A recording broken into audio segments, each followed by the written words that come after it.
የኢትዮጵያ የተወደዱ ቀናቶች ከባህሩ ግርጌ የተንተራሰችባቸው ናቸው። የሀገሪቱ የገናናነት ታሪክም ባህሩ ዳርቻ ላይ ሳለች ተጽፏል። ኢትዮጵያ በወርቅ ሳንቲሞች የተገበያየችባቸው፣ አለት ፈልፍላ ድንጋይ ያናገረችበት፣ ባህር ተሻግራ ሀገራትን ያስገበረችበት ጊዜ ባህሩ ላይ ጌታ በነበረችበት ወቅት ላይ ነው። በኢትዮጵያና በኢትዮጵያ ጠላቶች መካከል የተደረገው ግብግብ ሀገሪቱን ከባህሩ ያላትን ርቀት ለመወሰን ነበረ። ኢትዮጵያ በዘመናት ሁሉ ባህሩንና የባህር በር ብላ ታግላለች። ጠላቶቿ እድሜ ዘመናቸውን በሙሉ ከባህሩ ሲገፏት ኖረዋል። የኢትዮጵያ የፖለቲካ ትግል ቀለም የባህሩ ቀለም ነው። የኢትዮጵያ ተጋድሎ ከሰማያዊው የውሃ አካል የመቅረብ ሲሆን የጠላቶቿ ግብ ደግሞ ከባህሩ የማራቅና የመግፋት ነው። ይህም ፕሮጀክት እውን ለማድረግ ኢትዮጵያ ላይ የእሳት አሎሎች ተወርውረውባታል።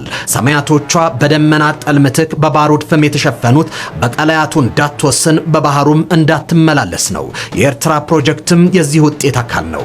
በፕሪዝነርስ ኦፍ ጂኦግራፊ መጽሐፍ ጸሐፊው በቲም ማርሻል ቋንቋ ኢትዮጵያን ከባህሩ የመግፋት ነው። ከውሃው የማራቅ የመልክዓ ምድር እስረኛ የጂኦግራፊ ግዞተኛ የማድረግ ውጥን ነው። የፕሮጀክቱ ፈጣሪዎች ባዕዳን ናቸው። ኢትዮጵያ አታስፈልገንም የሚሉትም ሆነ ባህሩን ግመል ያጠጡበት ብለው ባህር በሩን ያስረከቡት ፕሮጀክቱን ያስፈጽሙ ዘንድ የተላኩ የባዕዳን ተላላኪዎች ናቸው። ከታሪክና ከነባራዊ እውነት አልፎም ከሀገሪቱ ብሔራዊ ጥቅም በተቃራኒ እንዲወሰን የሆነውም በቀለብም በቀለሃም ሰፋሪዎች መሻት ነው። ማንም በራሱ ጥቅም ላይ በተቃርኖ አይቆምም ከሚለው መሰረታዊ የህግ ፍልስፍና በተቃራኒ በሀገር አብይ ጥቅም ላይ አብይ ተቋሚ የተኮነውም ጉዳዩ የተሰላው በኢትዮጵያ ታሪካዊ ጠላቶች ጎጆ በተገዳዳሪዎቿ ጠረጴዛ ላይ በመሆኑ ነው። አሁን ኢትዮጵያ ይህን እውነት ለመለወጥ ጉዞ ጀምራለች። ጤና ይስጥልኝ። ይህ ኢትዮ መልህቅ ነው። መልህቃችን ኢትዮጵያ በአዳም በወሰኑላት ሳይሆን ተፈጥሮ በወሰነላት ስፍራ ላይ ስለመገኘቷ፣ ጥቅሟን በራሷ ልትወስን መነሳቷን፣ ከባህሩ ግርጌ ልትሰየም የገናናነት ዘመኗን ልትኩል መሆኗንና ባዕዳን የበየኑባትን የመልክዓ ፖለቲካ ስር የጂኦግራፊ ግዞተኝነት አልቀበልም ማለቷን እየዳሰስን እንቆያለን። አብራችሁን ቆዩ። ኢትዮጵያ የጂኦግራፊ እስረኛ ሆኗ ለዘላለም ትኖራለች ብሎ የሚያስብ ኢትዮጵያዊ ካለ እርሱ የሞተ ነው።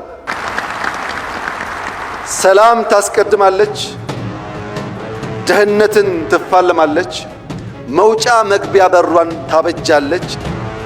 ቀጠናዊ ትስስር ሰጥቶ መቀበል የወደብ አገልግሎቱን ከውጭ ጥገኝነት የማላቀቅ ስትራቴጂ ኢትዮጵያ እያደረገችው ነው። ኤርትራ ከኢትዮጵያ ጋር በጋራ ተጠቃሚነት ላይ የተመሰረተውን የኢትዮጵያን እቅድ ብትቀበል ሀገሪቱ ከፍተኛ የኢኮኖሚ ተጠቃሚ አድርጎ ከድህነት እንድትወጣ ያደርጋታል። ይህን እንዳታደርግ ኤርትራ የኢትዮጵያን ከባህር በር የመከለያ አጥር አድርገው የፈጠሯት ጌቶቹ አይፈቅዱም። ኢትዮጵያ የባህር በርን ጥያቄ ስታነሳ የኤርትራው መሪ ወደ ካይሮ የሚሮጡት የኤርትራ ብሔራዊ ጥቅም የኢትዮጵያ የብሔራዊ ጥቅምን በመጉዳት ላይ እንደተመሰረተ አብዝተው የማሰባቸው ውጤት ነው። ኢትዮጵያ የባህር በር እንዳይኖራት ያልተደረገ ነገር የለም። የኤርትራ የነጻነት ጥያቄ በብዙ የኢትዮጵያ ጠላቶች ዘንድ ተደጋፊ የሆነው የነጻነት ጥያቄ ስለሆነ ሳይሆን ኢትዮጵያን የባህር በር የሚያሳጣ ጥያቄ ስለሆነ እና ኢትዮጵያን ከባህር በር የማሳጣት በ40 ኪሎ ሜትር ርቀት ላይ ቀይ ባህርን እያየችው እየመቆመጀችው እንድትኖር የማድረግ ስራ ነው ሲሰራ ነው። የኤርትራ ፕሮጀክት የባዕዳን ፕሮጀክት ነው።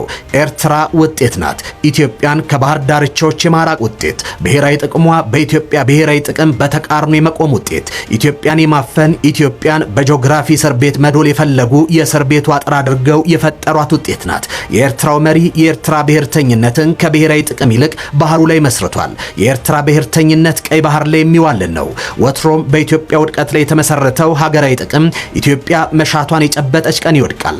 አዲስ አበባ ላይ መግለጫ በተሰጠ ቁጥር የማስታወቂያ ሚኒስትሩ ወደ ኤክስ ገጻቸው ኢሳያስም ወደ ግብጽ የሚሮጡት ፕሮጀክቱን የሰጧቸው አካላት እንዲታደጓቸው በማለም ነው።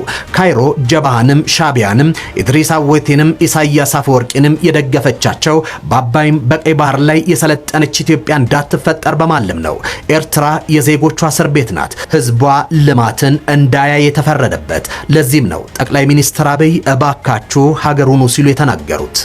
ህገወጥ የሰዎች ዝውውር ቢቀር ተጨናንቀና ከተማ ውስጥም እንደምታዩት የሚመጣ ሰው ካለ በህጋዊ መንገድ ቢመጣ፣ ህገወጥ ንግድ ቢቀር፣ ፎርጅድ ብር ቢቀር፣ አሜሪካ አስቀምጣቸው የምትሰሯቸው ብላክ ማርኬት ማሳደግ ቢቀር፣ እንደ ጎረቤት ብንተሳሰብ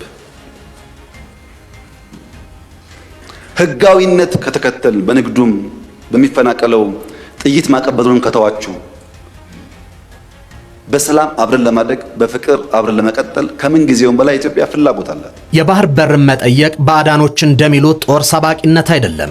የባህር በሩ የኔ ነበርም የኔም ይሆናል ማለት ሰይፍ የመወልወል አፎት የመነቅነቅ አይደለም። ሲጀመር ኢትዮጵያ ባህሩን በደማችንና በጉልበታችን ይዘነዋል ለሚሉ ኃይሎች በደም ላስመልስ አላለችም። ኑ እንደራደር፣ ኑ እንምከር ነው ያለችው። የልስጣችሁ ስጡኝ ጥያቄ ነው።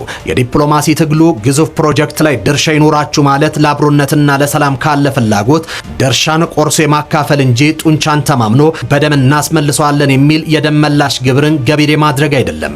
ለዛ ነው ጠመንጃ ከመወዝወዝ ይልቅ የዘንባባ ዝንጣፊ የተወዘወዘው። ለዛ ነው የሀገራት ደጅን አደራድሩን ተብሎ በራቸው የተቀበቀበው።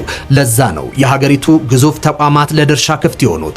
ኢትዮጵያ በግፍና በገፍ ባዕዳኖች ከተገፋችበት የተፈጥሮ ወሰኔ ላይ ልወሰን ያለችው ተፈጥሮ ባህሩ ላይ ስለወሰናት ነው።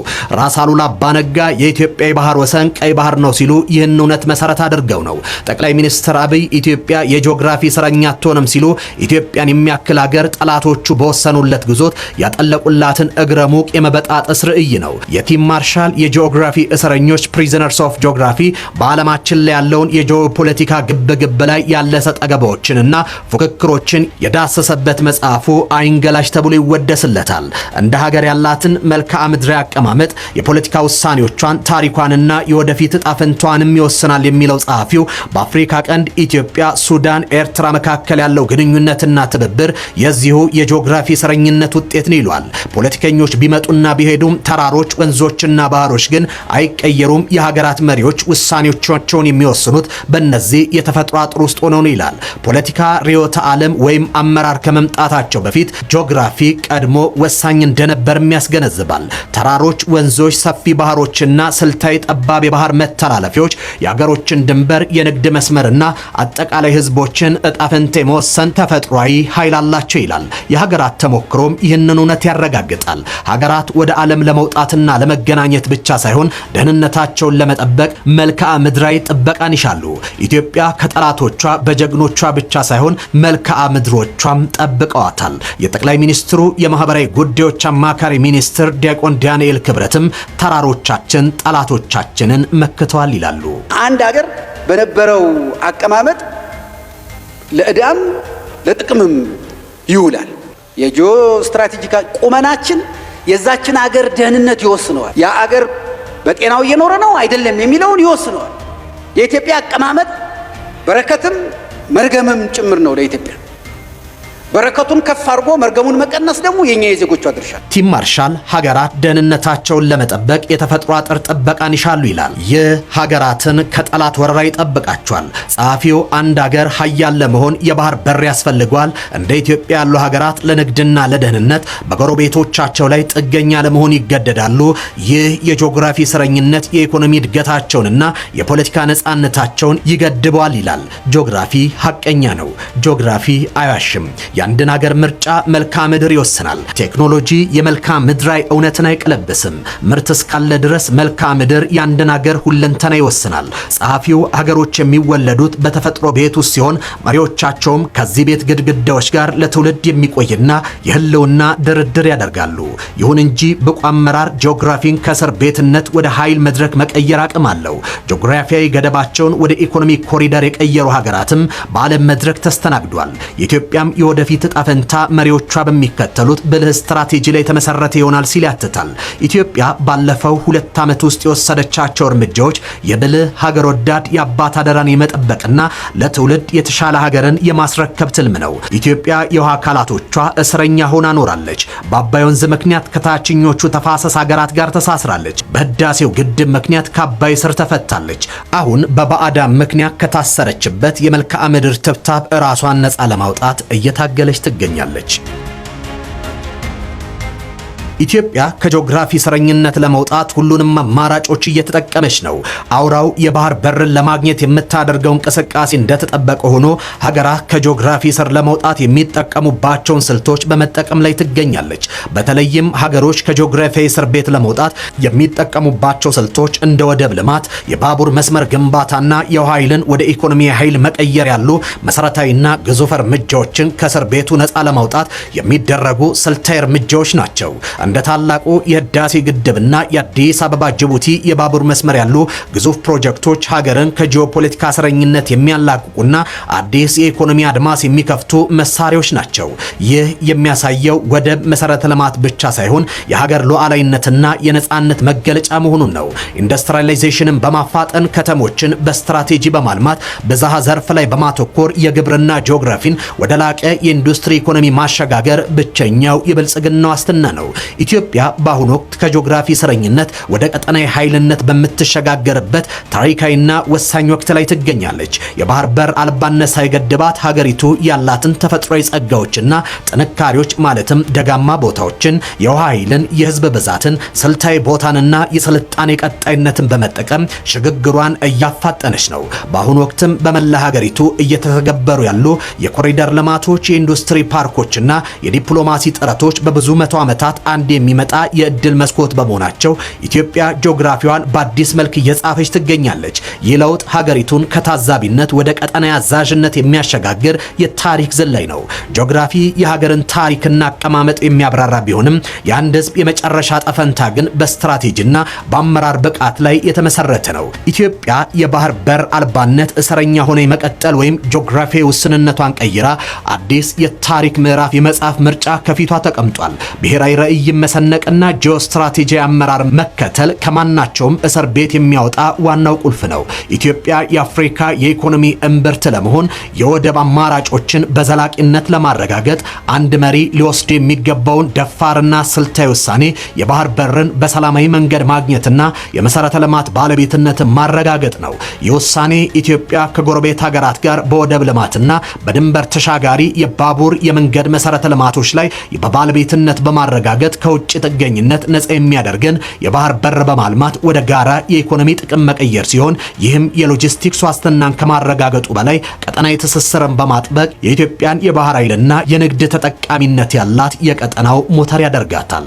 የኤርትራ ፕሮጀክት በዜጎች ዲሞክራሲ ብልጽግናና የነገ ተስፋ የተሰራ ባለመሆኑ ምክንያት ወድቋል። ሆኖም ዛሬ ኢትዮጵያ የጂኦግራፊ እስረኛ ለማድረግ የተፈጠረው ሀገር የሀገር ቁመና ላይ አልተገኘም። የኤርትራ ፕሮጀክት የፈረሰው በሌላ ሳይሆን መሰረቱ የሀገርነት የጋራ ብልጽግናና ትብብር ባለመሆኑ ምክንያት ነው። ኤርትራን የበለጸገች ሀገር የሚያደርጋ ከቀጠናው ሀገራት ጋር በተለይም ከኢትዮጵያ ጋር የሚኖራት ትብብርና ትስስርን በማሳደግ ብቻ እውን የሚሆን ነው። የሻዕቢያ መሪዎች ከህዝቡ ፍላጎት በተቃርኖ የቆሙት በባዕዳን ላኪዎቻቸው ምክንያት ነው። ለዚያም ነው ጠቅላይ ሚኒስትር አብይ እባካችሁ ሀገር ሁኑ ሲሉ ያዲ ያሉን ሰዎች የሚያሳስቡት። ለዚያም ነው የሀገሪቱ መሪዎች ለባዕዳን ፍላጎት ከማደር ነፃ ወጥተው ለኤርትራ ህዝብ ብሔራዊ ጥቅም እንዲቆሙ ደጋግሞ የሚያሳስቡት።